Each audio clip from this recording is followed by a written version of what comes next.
Back at 7:44 this morning on Today investigates a serious hazard facing young drivers that is often overlooked. NBC's senior investigative correspondent Lisa Myers is in Bethesda, Maryland with details. Good morning, Lisa. Good morning, Meredith. We're talking about driving while tired. We've all done it, but experts say it's particularly dangerous for teens. Fatigue is a factor in at least 100,000 crashes every year, and most of those involve young drivers who get behind the wheel when they're drowsy and never make it home. I sit and I replay that night over and over and over again, and I thought, I'm just so close to home. I can make it. That night, Rusty Burris was 18 years old with a bright future. But driving home from his girlfriend's house, his life changed forever. I knew I was tired, but I didn't really feel that I was that tired.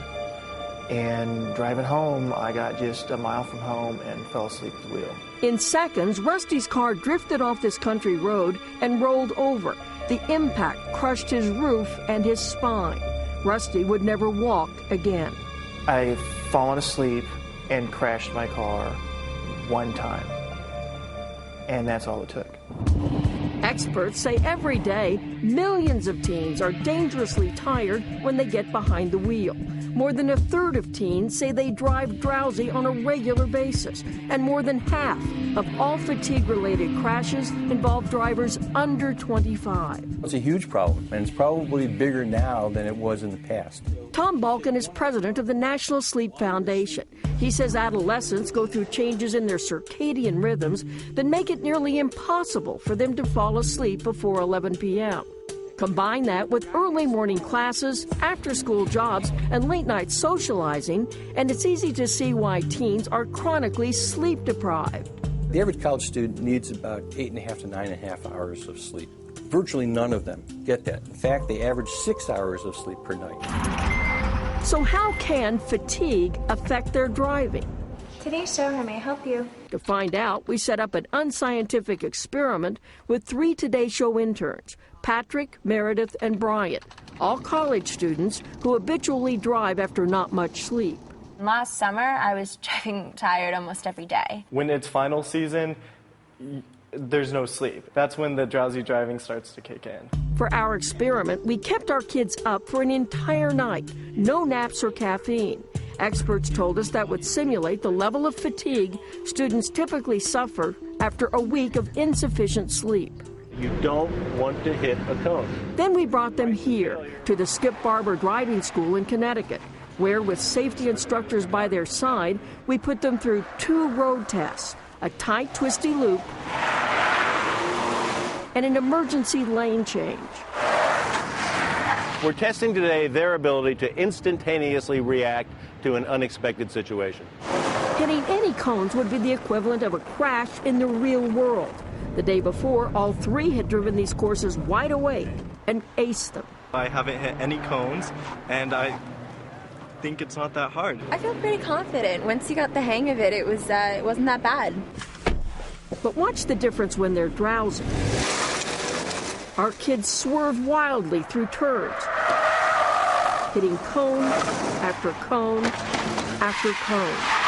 If that had been a real-world situation, he would have had a pretty violent crash. Inside the car, you'd never know it. Even as they crash, our drowsy students remain slack-jawed and dazed. Patrick clearly is giddy. He almost seems drunk. In many ways, driving drowsy is very much like driving drunk. We showed the video to Tom Balkin, our sleep expert. He says drowsiness, like alcohol, can severely impair a driver's reflexes, judgment, and awareness. Should parents be as worried about kids driving when they're too tired as they are about them texting while driving or driving drunk? Absolutely. Especially, he says, on long, boring roads like the one where Rusty crashed. So we also tested our kids on this monotonous 2-mile track, each driving it for half an hour. At first I thought I did okay. I thought I was in control. But their dead stares tell a different story. Balkin says these are signs of a dangerous condition called microsleeps, where your eyes stay open, but your brain is falling asleep. And this is the kind of situation where anything unexpected actually could throw them. Like these surprise cones. We put them up on our kids' final lap to simulate a stopped car or a person unexpectedly in their path.